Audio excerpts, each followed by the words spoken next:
Oke, kita lanjut ya ke materi utama untuk pertemuan hari ini, yaitu bagaimana input bahan makanan ataupun minuman SKFFQ, kemudian menganalisis hasilnya menggunakan software NutriSurvey. Secara umum ada 4 tahapan ya. Yang pertama kita ubah dulu strukturnya, jadi strukturnya ini kita ubah sesuai dengan tujuan dari penelitian kita atau sesuai dengan form SKFFQ kita. Jadi kalau tadi misalnya makanan tinggi kolesterol gitu ya, maka ya kita ubah strukturnya, bahan makanan itu isinya adalah makanan yang tinggi kolesterol. Kemudian kita masukkan data, kemudian kita pilih portion size-nya atau standar porsi, dan yang terakhir kita add frekuensinya. Oke, kita langsung saja ya latihan. Oke, sebagai contoh di sini kita akan membuat form SKFFQ untuk makanan tinggi kolesterol. Nah, sebelum kita memasukkan tadi seperti saya katakan di video sebelumnya ya.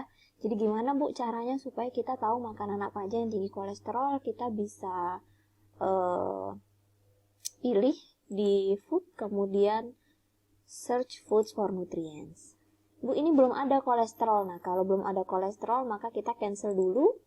Kemudian kita pilih extras, choose nutrients. Extras, choose nutrients, klik aja C. Kolesterol ya, ini kita masukkan ke tabel yang sebelah sini, kemudian klik OK. Nah, ini sudah muncul di sini kolesterol. Nah, kita tinggal pilih food, search food for nutrients ya. Pertama jangan lupa diklik dulu food groups-nya supaya yang masuk adalah bahan makanan Indonesia saja. Kemudian di bagian kolesterol klik density. Nah, oke, kita tunggu sampai keluar nih bahan makanan yang tinggi kolesterol ya. Nah, ini tinggal kita beri tanda saja gitu ya, yang tinggi kolesterolnya. Telur ayam, kemudian otak ayam, ya.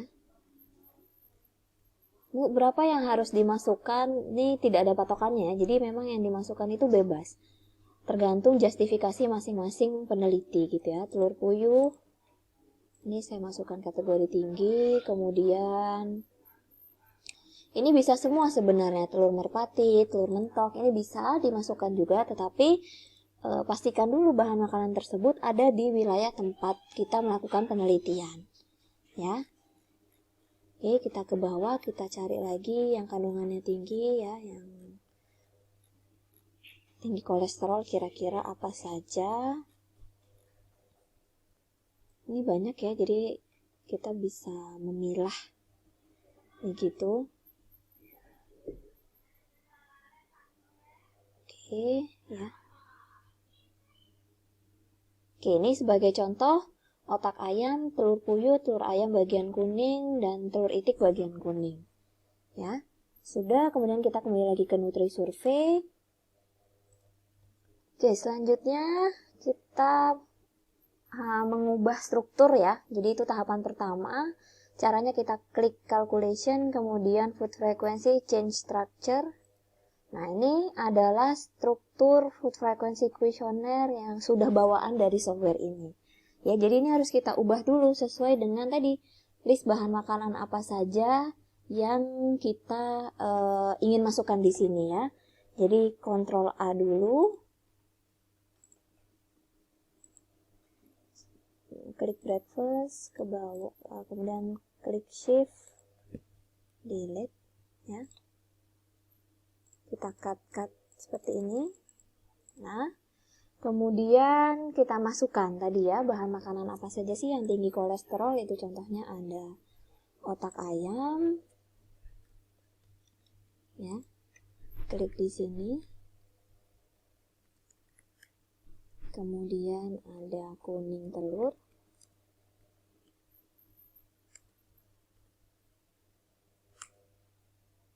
Kuning telur.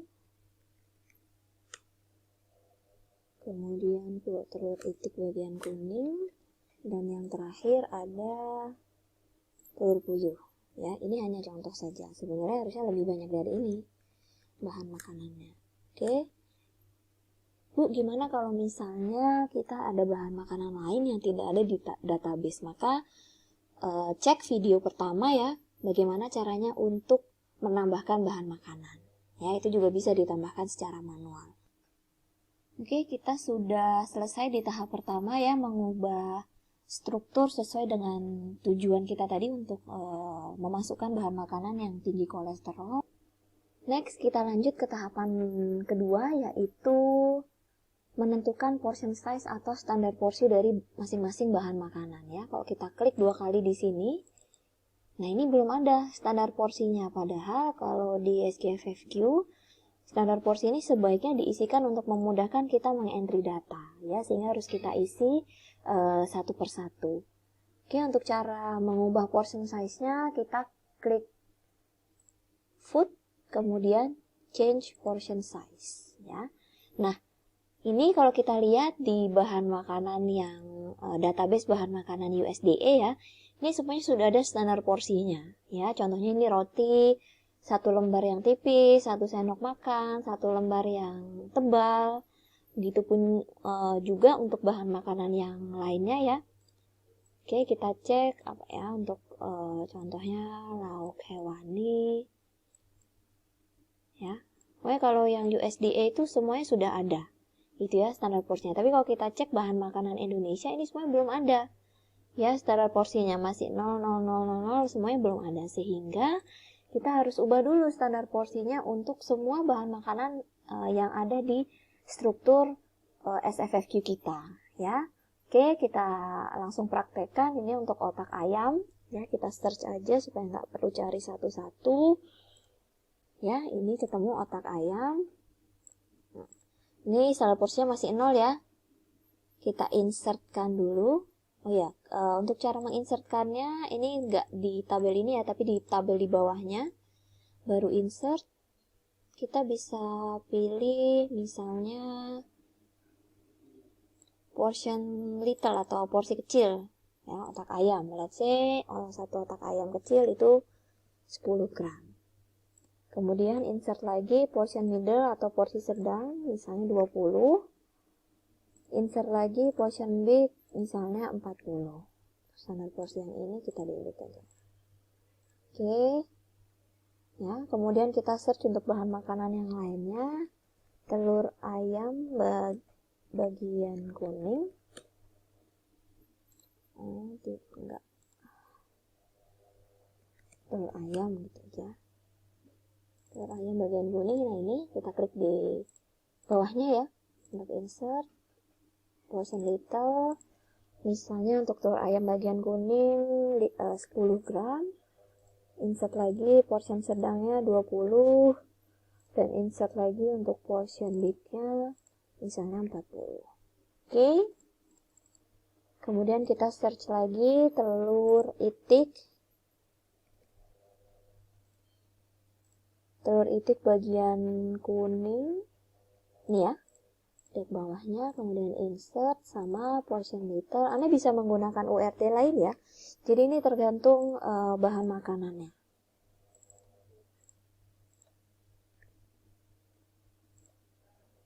Insert lagi portion big 40.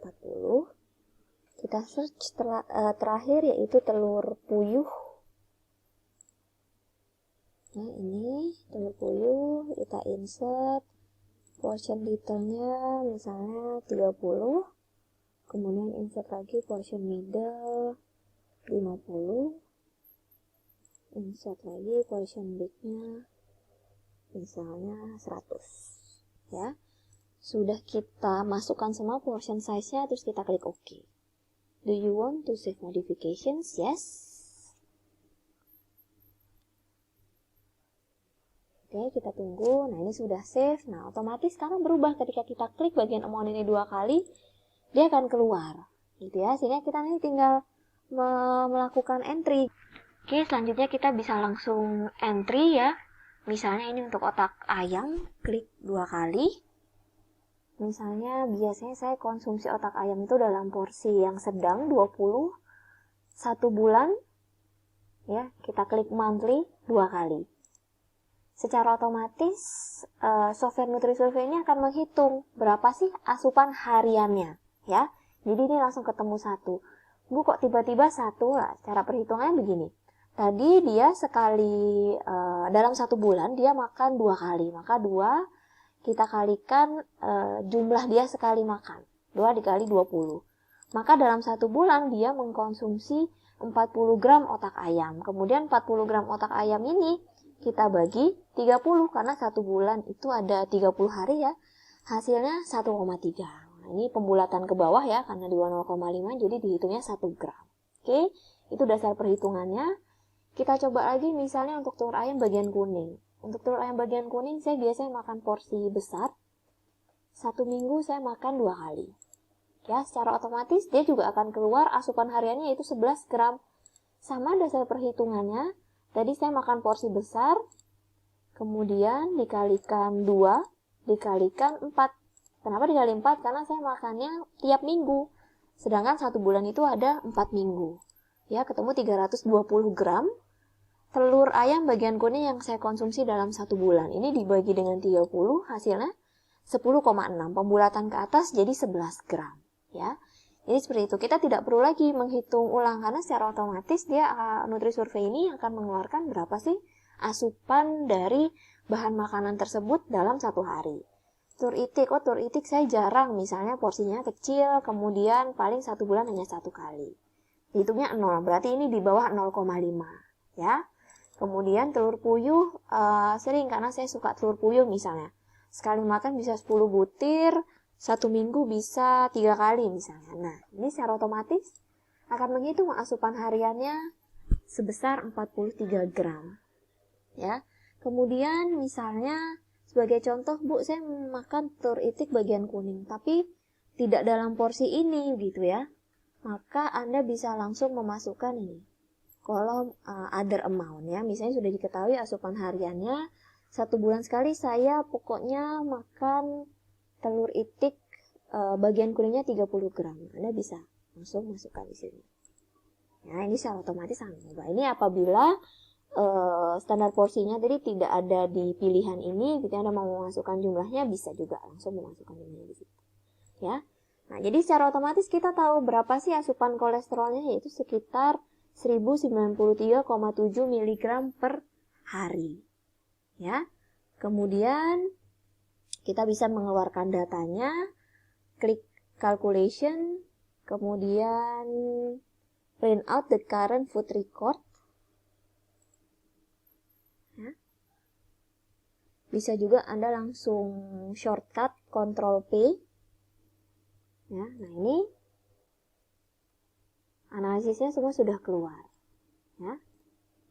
Apa saja yang dikonsumsi, berapa banyak, dan ini total asupan kolesterolnya.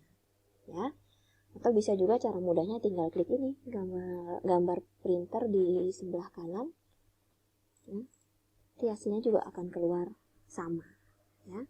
Asupan kolesterol sekian. Nah, udah ini Anda sudah bisa melakukan analisis ya, karena outputnya sudah dapat, asupan kolesterolnya sekitar 1093,7 mg. Anda membandingkan berapa sih asupan kolesterol harian yang dianjurkan ya, ini contohnya 400 mg. Maka Anda bisa menyimpulkan kesimpulannya asupan berlebih maka harus mengurangi makanan A, B, C sesuai hasil dari FFQ yang tadi dilakukan. Ya, jadi ini adalah cara mudah gitu ya untuk bagaimana melakukan entry dan juga analisis data semi kuantitatif food frequency questionnaire. Jangan lupa setiap kali selesai mengentry klik save. Ya, jadi untuk masing-masing responden nanti Anda bisa kasih nama yang berbeda-beda ya dengan satu form yang sama. Oke, mungkin sekian untuk materi entry dan juga analisis data menggunakan STFFQ ini. Silahkan melakukan tugas ya yang akan saya jelaskan di kelas. Terima kasih.